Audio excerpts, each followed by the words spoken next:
صل على نبينا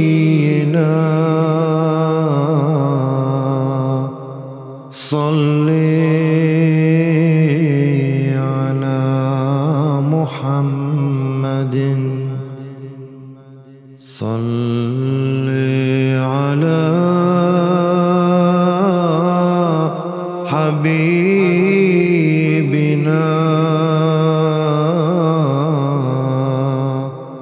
صل على محمد.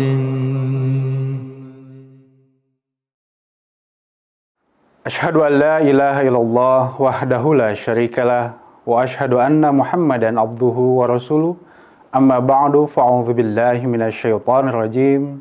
Bismillahirrahmanirrahim. Pemirsa yang berbahagia, Assalamualaikum warahmatullahi wabarakatuh. Kehidupan Rasulullah SAW seibarat sebuah kitab. Di dalamnya berisikan lembar demi lembar kisah yang penuh dengan hikmah. Di dalamnya juga terdapat pelajaran yang suci, pelajaran yang istimewa, suri toladan dan jalan menuju kemuliaan. Kehidupan Rasulullah SAW menjadi inspirasi bagi banyak orang untuk mengenal Allah, dekat dengan Allah, peduli terhadap sesama dan cinta terhadap sesama, dan juga untuk meraih kehidupan yang bahagia. Oleh karenanya, merupakan sebuah keberuntungan yang hakiki kita menjadi bagian dari umat Rasulullah SAW dan murid Rasulullah SAW. Namun, kita kadang merasa sedih dan kadang merasa kecewa karena faktanya kita melihat, kita mendengar begitu banyak tuduhan dan fitnah yang dialamatkan kepada yang mulia Rasulullah SAW. Salah satu fitnah yang kerap kita dengar adalah bahwa yang mulia Rasulullah SAW, na'udzubillahi min dzalik, telah melakukan genosid, sebuah pembunuhan besar atas kaum Yahudi. Tuduhan ini tentu adalah tuduhan yang palsu, yang tidak memiliki sumber yang valid. Tuduhan ini bersumber dari hikayat, kisah, dan riwayat-riwayat yang palsu yang kemudian disalahgunakan oleh beberapa kalangan yang anti terhadap agama Islam itu sendiri. Tuduhan ini semata-mata bertujuan untuk membunuh karakter kemuliaan Rasulullah SAW dan memberikan kesan haus darah yang mulia Rasulullah SAW. Oleh karena itu, Hadrat Khalifatul Masih Ats-Tsani radhiyallahu ta'ala, Khalifah Ahmadiyah yang kedua, beliau memberikan penjelasan mengenai hal ini di dalam buku beliau, Riwayat Rasulullah SAW. Beliau di dalam buku ini menulis bahwasanya pasca perang Uhud, umat Yahudi begitu menebar kebencian yang luar biasa terhadap agama Islam. Mereka menebarkan narasi-narasi permusuhan, menebarkan narasi-narasi kebencian. Bahkan lebih dari itu, mereka berupaya untuk membunuh Rasulullah SAW. Tentunya, sikap ini menimbulkan keregangan hubungan antara umat Islam dan umat Yahudi dan berujung kepada sebuah peperangan. Dan kemenangan tertuju kepada umat Islam, dan kekalahan tertuju kepada umat Yahudi.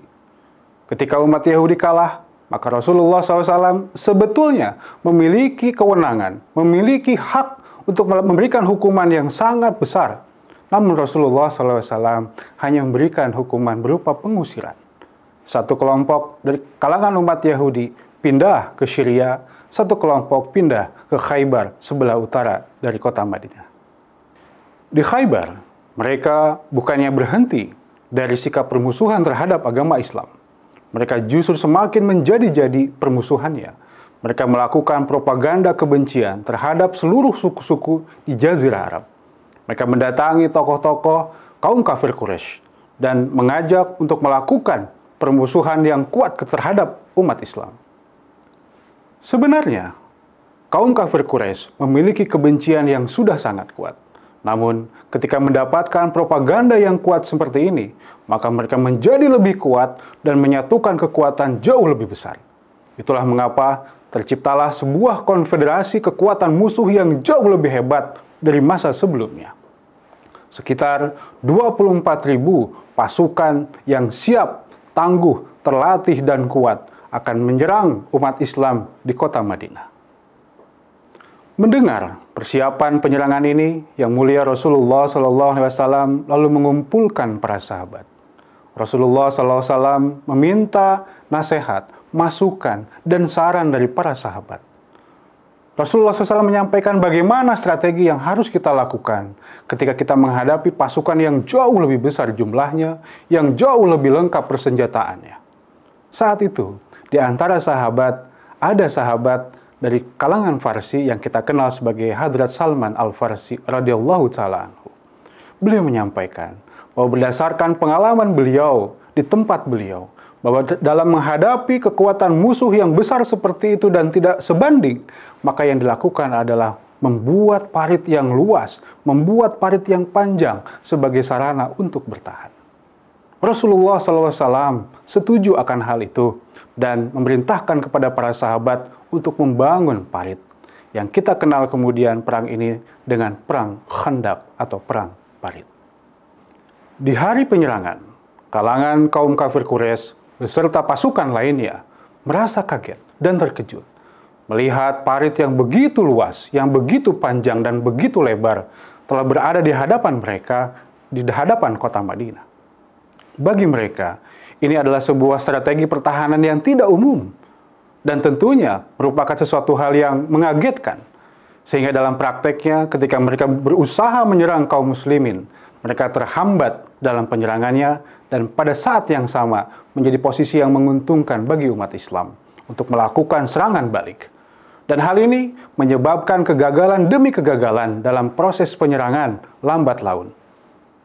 Kegagalan demi kegagalan ini tentu membawa keputusasaan dari para petinggi-petinggi kaum kafir Quraisy.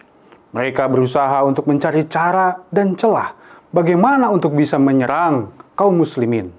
Dan terdapat satu-satunya celah bagi mereka, yaitu harus bisa masuk melalui celah Banu Quraiza, sebuah kaum dari kalangan Yahudi yang masih tinggal di kota Madinah karena terikat perjanjian damai dengan Rasulullah SAW. Kaum kafir Quraisy mencoba mendatangi tokoh Banu Quraiza dan mengajak untuk bersatu padu untuk melawan agama Islam. Awalnya mereka menolak, namun lambat laun mereka pun menyetujui dan mengikuti konfederasi ini dan bersatu dengan pasukan musuh.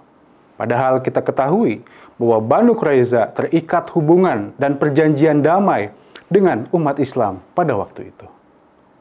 Melihat kenyataan ini, maka Rasulullah SAW begitu terkagetnya karena Banu Quraiza terikat hubungan baik dengan kaum muslimin. Namun, melalui fakta inilah dapat diambil kesimpulan bahwa Banu Quraiza telah melakukan pengkhianatan yang sangat besar, bersatu dengan musuh untuk melakukan penyerangan. Banu Quraiza dan kaum kafir Quraisy melakukan strategi penyerangan dari pinggir dan dari belakang. Mereka berupaya untuk membunuh kaum wanita dan kaum anak-anak dari kaum umat Islam itu sendiri. Melihat kenyataan ini, maka Rasulullah SAW mengutus sebuah pasukan untuk menjaga celah ini dan dampaknya adalah kekuatan serangan musuh pun dapat digagalkan, sehingga upaya penyerangan dari pinggir dan dari belakang untuk membunuh umat Islam dari belakang pun mengalami kegagalan. Kegagalan demi kegagalan kaum kafir Quraisy dan Banu Quraiza di dalam menyerang umat Islam menimbulkan keputusasaan yang luar biasa. Bahkan lebih dari itu, keputusasaan ditambah pula dengan permusuhan di antara mereka. Timbul kecurigaan satu sama lain. Terlebih kaum Banu Quraiza. Ketika mereka pada satu sisi mengalami kegagalan, di sisi lain mereka diketahui telah melakukan pengkhianatan terhadap umat Islam. Dan tentunya mereka sadar akan dampak dari sikap yang tercela ini. Puncaknya, pertolongan Allah Subhanahu wa Ta'ala turun atas kaum muslimin. Saat itu, pada satu malam, datanglah angin ribut yang menghancurkan tenda-tenda pertahanan kaum musuh. Tenda-tenda hancur lebur, kemudian perlengkapan-perlengkapan pun terdampak dengan sangat kuat oleh angin tersebut. Dan yang paling mengagetkan bagi mereka adalah api unggun sebagai simbol kehidupan, sebagai simbol kekuatan, sebagai simbol keberanian mereka, padam hampir di setiap tenda. Dan padamnya api unggun ini menjadi sebuah pesan bagi mereka untuk meninggalkan peperangan itu dalam waktu yang segera mungkin. Kesigapan para kaum musuh meninggalkan tenda mengisyaratkan bagi kaum yang lain sebagai isyarat bahwa umat Islam tengah menyerang. Padahal tidaklah demikian. Maka timbullah kegaduhan dan pada saat yang sama semua lari tunggang langgang pada waktu tengah malam meninggalkan area peperangan. Atas hal ini, Rasulullah SAW kemudian mendapatkan wahyu dari Allah Subhanahu wa Ta'ala bahwa musuh telah lari. Lalu Rasulullah SAW memerintahkan salah seorang sahabat beliau, Hazrat Huzaifah radhiyallahu ta'ala anhu, untuk melihat bagaimana kondisi medan pertempuran. Maka memang betul bahwa musuh telah pergi dan medan pertempuran telah kosong. Lalu beliau kembali kepada Rasulullah SAW dan menyampaikan hal itu. Beliau pun lalu meneriakkan takbir dan bersyukur kepada Allah Subhanahu wa Ta'ala atas pertolongannya yang khas dan istimewa tersebut. Kemenangan telah diraih oleh umat Islam. Kekuatan yang begitu besar pada akhirnya tidak sanggup melawan sebuah jamaah muslim yang suci yang merupakan kekasih Allah Subhanahu wa Ta'ala. Umat Islam merayakan dengan penuh syukur atas kemenangan ini. Bagaimana kekuatan yang kecil bisa menang atas kekuatan yang sangat besar. Namun ada satu hal, permasalahan yang harus diselesaikan, yakni pengkhianatan yang dilakukan oleh Banu Quraisyah. Pengkhianatan yang dilakukan oleh Banu Quraisyah sejatinya sangat-sangat fatal. Bahkan dampaknya adalah hukuman mati. Namun Rasulullah SAW pada waktu itu sebetulnya menawarkan sebuah hukuman yang sangat ringan, yaitu hukuman pengusiran dari kota Madinah. Rasulullah SAW pada waktu itu mengutus Hadrat Ali bin Abi Thalib radhiyallahu ta'ala anhu untuk datang ke pemimpin-pemimpin Banu Quraisyah. Namun pemimpin-pemimpin mereka justru menolaknya dan tidak mau berdamai dengan Hadrat Ali. Bahkan mereka melakukan tindakan-tindakan yang tidak semestinya, menghina dan memusuhi Rasulullah SAW. Mendengar hal itu, maka Rasulullah SAW datang dengan pasukan menuju Banu Quraisyah dan mengepung mereka di dalam beberapa hari hingga akhirnya mereka menyerah. Pemimpin Banu Quraisyah lalu menyampaikan pesan kepada Rasulullah SAW bahwa mereka siap diadili oleh seseorang yang bernama Abu Lubabah. Lantas Rasulullah SAW pun menerimanya dan mengutus Abu Lubabah untuk datang kepada mereka. Ketika Yang Mulia Rasulullah SAW mengutus Abu Lubabah untuk menjadi hakim atas permasalahan ini, terjadilah dialog di antara mereka. Namun sayangnya, dialog ini tidak mencapai kesepakatan. Kaum Yahudi justru meminta dipilih seorang tokoh untuk menjadi hakim yang baru. Dan mereka meminta Sa'ad bin Mu'az untuk menjadi hakim menyelesaikan permasalahan ini. Sa'ad bin Mu'az adalah seorang pemimpin dari suku Aus. Suku Aus dan Banu Quraisyah memiliki hubungan yang sangat baik, sehingga mereka merasa bahwa Sa'ad bin Mu'az lah yang akan bisa menyelesaikan permasalahan ini. Atas hal ini, maka Rasulullah SAW mengutus Sa'ad bin Mu'az untuk menyelesaikan permasalahan.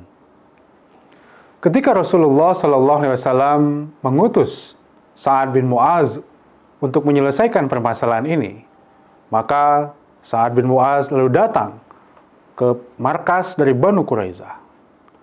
Untuk menyelesaikan permasalahan ini, beliau berhukum kepada kitab Taurat. Dalam hal ini, kitab Ulangan pasal 20 ayat 10 hingga ayat 18.